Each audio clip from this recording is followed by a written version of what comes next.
another live stream considering quotes from the Alice Bailey books. It's a special occasion today. We hit 100 subscribers on the channel. The topic for this week is going to be excerpts from the book, The Unfinished Autobiography, which, as it sounds like, is an unfinished autobiography of Alice Bailey's life. After going through those excerpts, we're going to have a kind of celebration for hitting 100 subscribers. So leave any comments, questions, or things you'd like to hear about in the chat, and maybe I'll invite some people on if people are interested in talking in the Zoom call. But let's move on to the first quote.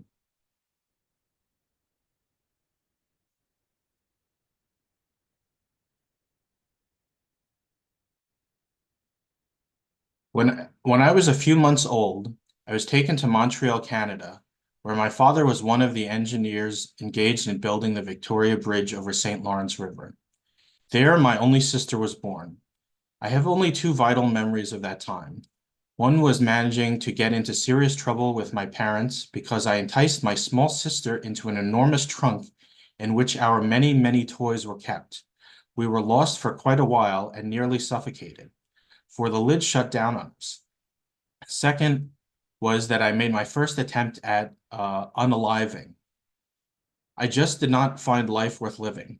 The experiences of my 5 years made me feel that things were futile, so I decided that if I bumped down the stone kitchen steps from top to bottom, and they were very steep, I would probably be dead at the end. I did not succeed.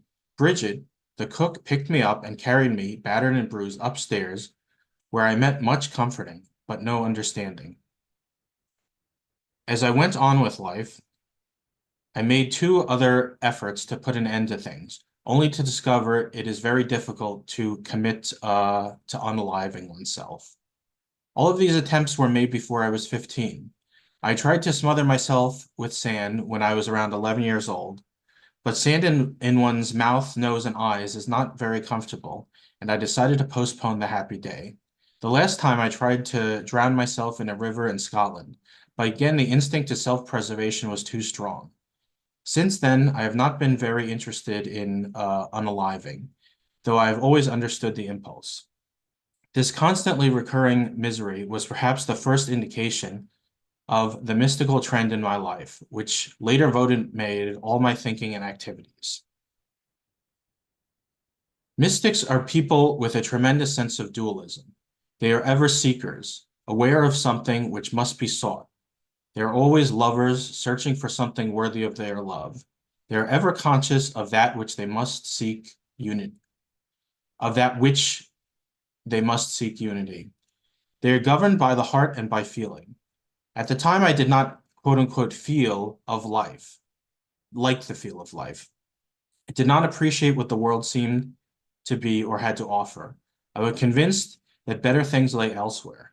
I was morbid, full of self-pity, through loneliness, exceedingly introspective, which sounds better than self-centered, and convinced that no one liked me. Looking back, why on earth should they? I cannot blame them. I gave them nothing of myself. I was preoccupied all the time with my reaction to people and circumstances. I was the unhappy, self-dramatized center of my little world.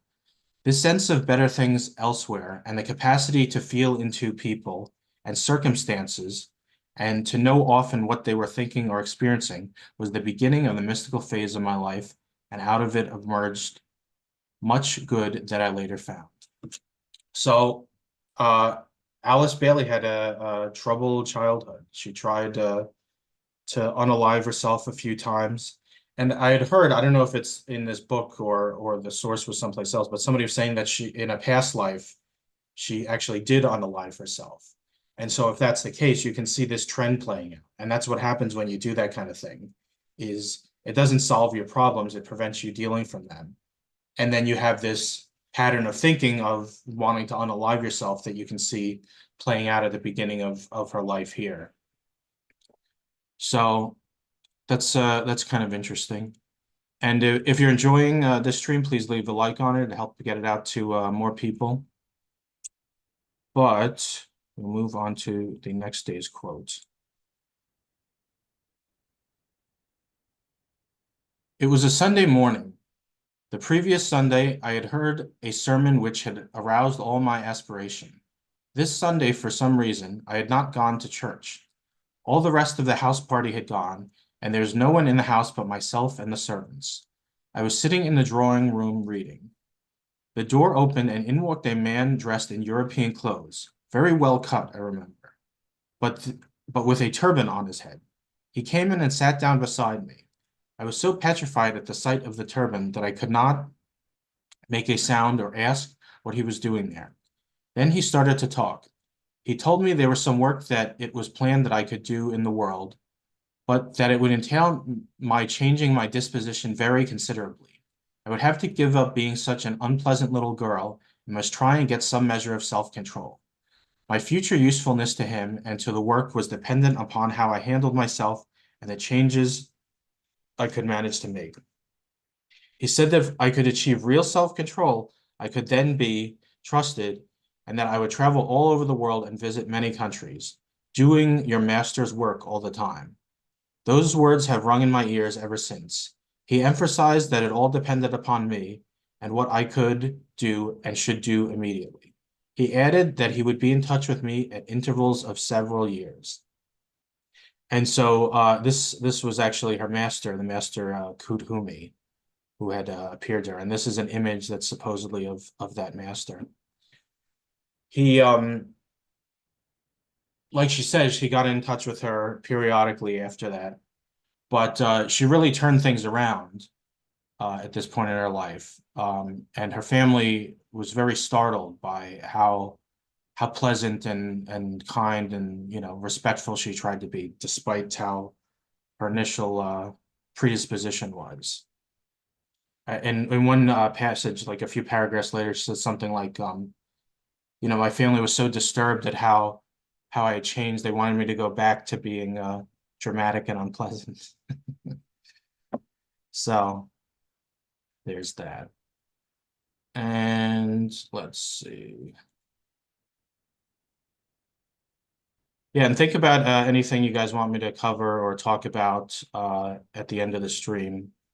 After this portion of the stream's over, and just let me know in the live stream chat there. So continuing on, yet all the time something within me, inchoate and ineffable, was reaching out after God immanent, a God behind all forms, who could be met everywhere and touched and really know, who truly loved all beings, good and bad, and who understood them and their limitations and difficulties. This God was not at all the tremendous and awful deity to which the Christian church, as I knew it, bowed down. Theologically, however, there was no such person. There was only a God to be appeased, who was jealous of his rights, who could murder his only son in some illogical scheme to save mankind, and who was not as truly kind to the average parent as the average parent to his offspring. These were the thoughts which I thrust away from me as wicked and untrue, but subtly, behind the scenes, they nagged at me. Yet there was always Christ. I knew him. He struggled and yearned over humanity. He agonized to save them, but seemed quite unable to save them on a large scale, and had therefore to stand by and see them go to hell. I did not formulate all this clearly to myself at the time. I myself was saved, and happy to be saved. I was working hard to save others, and it was too bad that God had created hell, but naturally, I assumed that he knew what he was doing. And in any case, no real Christian questioned God. He simply accepted what he was told was God's dictum, and that was that. So Alice Bailey was very much a sort of fundamental Christian back in the day in her upbringing. That's her background. Very different, I believe, from Blavatsky. But for people who know the Alice Bailey writings, she would change her mind on a lot of this stuff here. But on to the next quote from Alice's life. And so just to give you a little background of what happened between some of those early ones and now, she married somebody who her family disapproved of because he was kind of from the lower classes. They had three kids, and eventually he became violent and abusive, even like punching her down the stairs, either when she was pregnant or she had just had her third child. And so then they got a divorce and she moved away. But she didn't have any money, so this is where she wound up. But I got accustomed to it, for nature is very adaptable. And I regard this period as one of the most interesting experiences of my life. I was down among the people. I was just nobody, and I always thought I was somebody. And I believe this is in America. So she used to live in England, but now she's in this, maybe this is California. Uh, but regardless, it's someplace in America. I was holding down the kind of job that anybody could hold down. It was unskilled labor. At first, I went into the labeling department, labeling large oval cans of Del Monte sardines, but I could not make enough money at this to warrant my effort. I met with much kindness in this department. I think everyone saw that I was scared, for one day the man who threw the cans of sardines on the table to be labeled poked me in the ribs in an uncouth way and said, "Say, I found out who you are. My wife's sister comes from R dot dot dot, and she told me about you. If you need a man to stick up for you and to stop anybody being rude to you, just remember I'm here." Never intruded again, but he kind of watched over me. I always had cans to label, and I'm very grateful to him. I was advised to go into the packing department to pack sardines in cans, and this I did. It was a much rougher group of factory hands, rather tough women, Mexicans, and the type of man I had never met before, even in social work. When I first went into this department, they made it hard for me by poking fun at me. I didn't belong, apparently. I was obviously too good and, of course, exceedingly proper, and they did not know what to make of me. A gang of them used to collect near the gate of the factory, and when I hove into sight, they started singing, "Near my God to thee." I didn't like it at first, and I used to shudder at the thought of going through the gate. But after all, I had a lot of experience in handling men, and little by little, I won them, so that I really had a good time. I never lacked for fish to pack, a clean newspaper. A clean newspaper would find its way mysteriously onto my stool. They watched out for me in all kinds of ways, and I would like again to point out that this had nothing whatever to do with me. I did not know the names of these men or women. I had never done them a kindness in my life, but they were just straight good to me, and I've never forgotten it. I learned to like them very much, and we grew to be good friends. I never, however, learned to like the sardines. I made up my mind that if I was going to be a packer, I would make it financially worthwhile. I wanted money for the children, so I brought my mind to bear on the problem of packing. I watched the other packers. I studied every movement so that there would be no waste of effort. And in 3 weeks' time, I was the show packer in the factory. I handled an average of 10,000 sardines a day and packed hundreds of cans. Visitors in the factory were brought in to watch me, and then I paid the price for my good work, and I had to listen to comments such as, quote, "What's a woman like this doing in a factory?" unquote, and, quote, "She took too long for her job, but is probably, she looks too good for her job, but is probably no good," end quote. Or, "She must have done something to have brought herself down to this kind of work." Or, "Better not be taken in by appearances. She's probably a bad egg." I'm quoting literally. I remember once the foreman of the factory standing by listening to a group talking about me in this way and watching me squirm. The comments had made me particularly rude, and my hands were literally shaking with fury. After they had passed on, he came up to me and said, with the kindest expression on his face, "Never you mind, Miss Evans. We here call you a diamond lost in the mud." I found that full conversation for all the bad that had been said. Is it to be wondered at that I have an unalterable and unshakable faith in the beauty and divinity of humanity? If these had been people who were under obligation to me, the story would be different. But all this expressed the spontaneous kindness of the human soul to people in similar difficulties to my own. The poor are usually kind to the poor. So yeah, she went through a rough period here, and people who are fond of her writings have a pretty high opinion of her. But she was down there, one of the lowest kind of jobs you could get, just packing canned foods. And yeah, it's interesting, Think about difficulties you've gone through in your life. Maybe after you get through them, you'll be called to something better, or maybe just of your own initiative, you'll be able to make a difference with people. So, continuing on, let's see. The last quote is probably the most interesting for many people.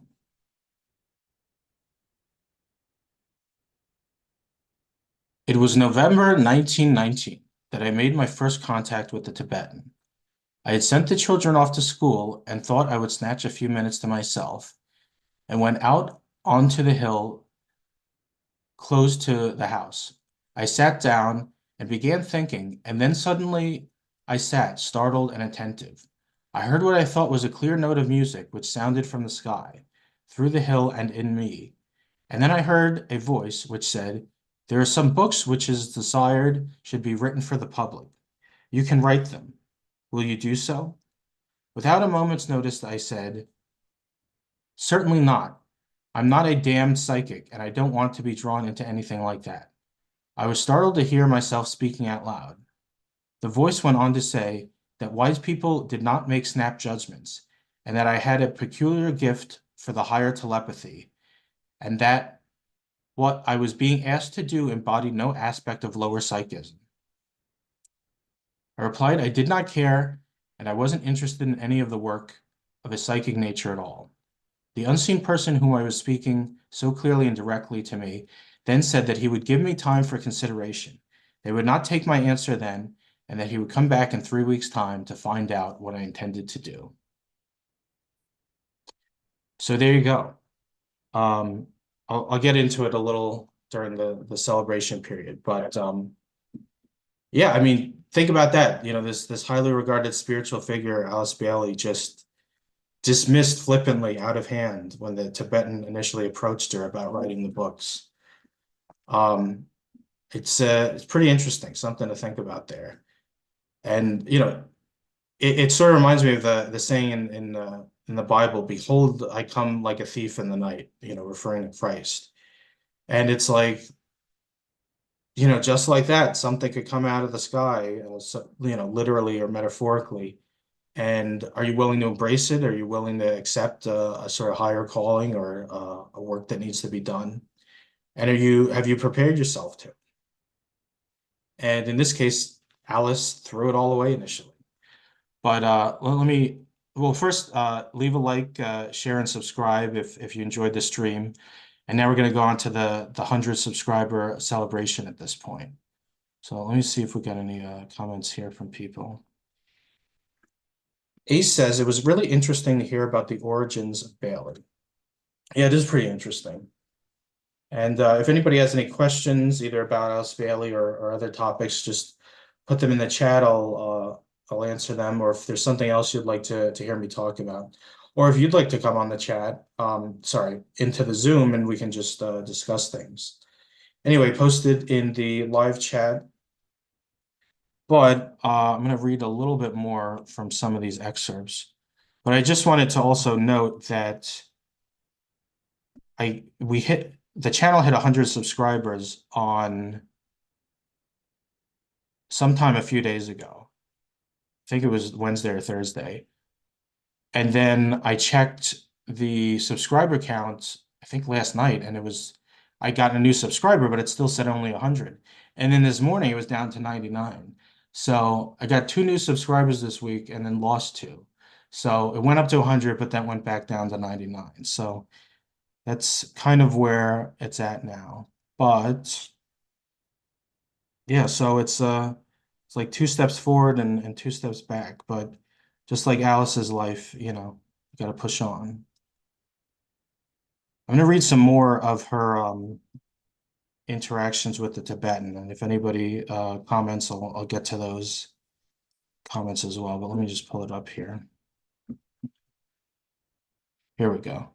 Ba, ba, ba. Okay, so after that passage I just read about the Tibetan contacting her, gave her 3 weeks, and then she continues on saying, I then shook myself as if I was awakening from a dream and went home and entirely forgot all about the matter. I never gave it another thought and did not even tell Foster about it. During the interval, I never remembered it. But sure enough, at the end of 3 weeks, I was spoken to again one evening as I sat in my sitting room after the children had gone to bed.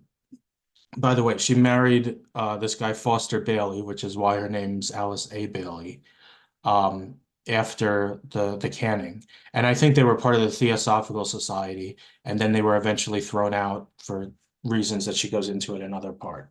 So that's how she got to this point.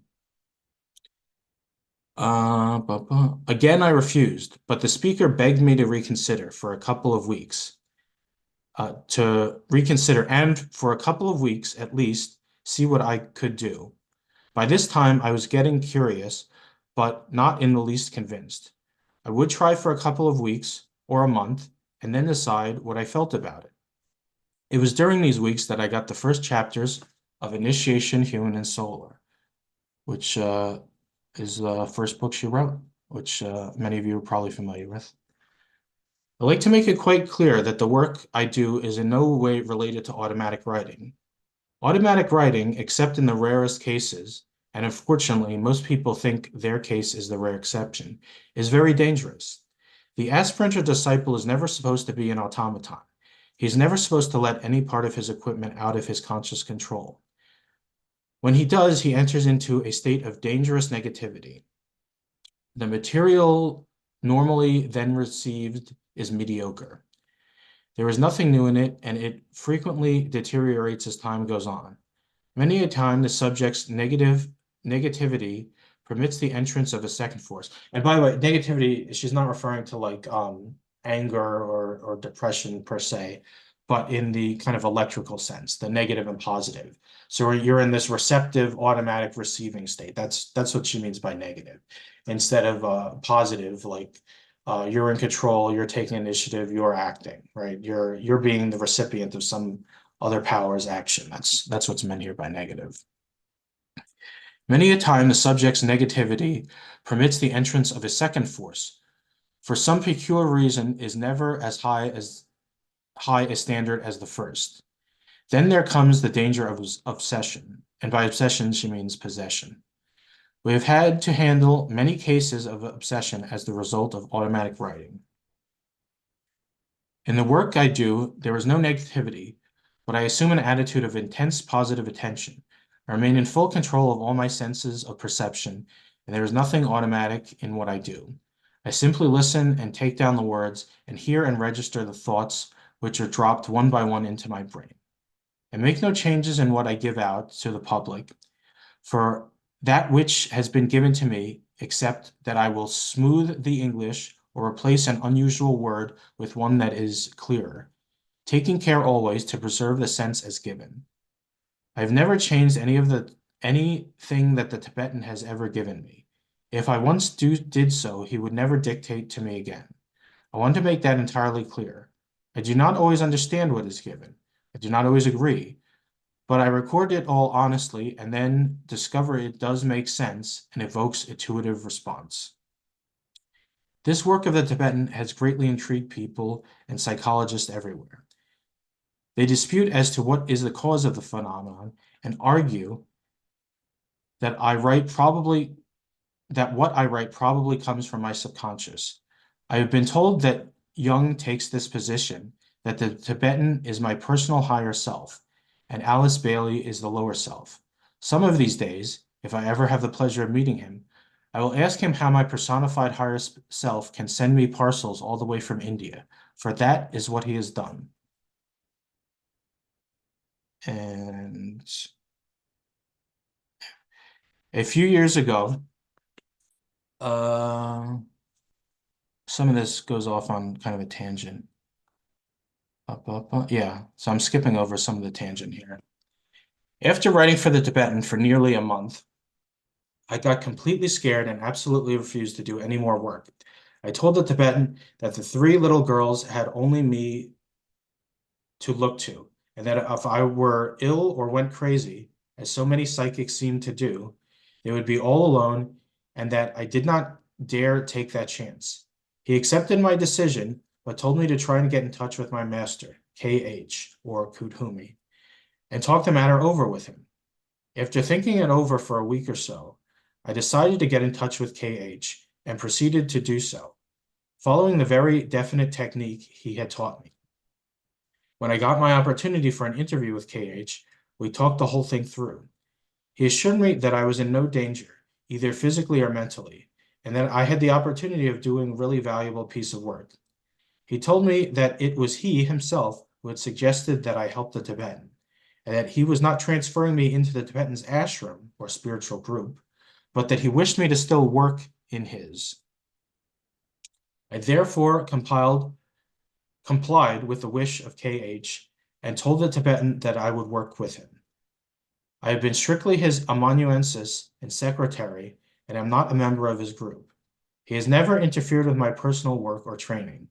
In the spring of 1920, I entered into a very happy time of collaboration with him, and while working as a senior disciple in the ashram of my own master. So there you go. That's the story of how she came to write the books. I hope that was interesting to you. I hope you guys enjoyed the stream. And thank you to all the subscribers for subscribing and getting the channel this far. I'm sure we'll get back over that hoop of 100 again, and then on to higher numbers, which will help me get more guests and provide better quality content, hopefully. But if anybody has any additional comments or questions, leave them in the live chat here. If not, I'll close it down for now. But I'll give a few minutes for people to type in some questions if they have any. It was interesting. I had this thought to do the stream this week on this topic. It's kind of out of alignment with some of the other themes, but I thought it'd be interesting. It was like a secondary idea. I was waiting for like intuitively if there was a different theme because it seemed like more of a backup thing. But then since I never got any sense of something better, it's like, well, here's what you got. And so that's why I went with it for the stream today. All right, it looks like that's all the comments, just Ace talking about how interesting it is. So for now, just pray that you receive the guidance you need this coming week and the next few months, and may God bless all of you. Over and out.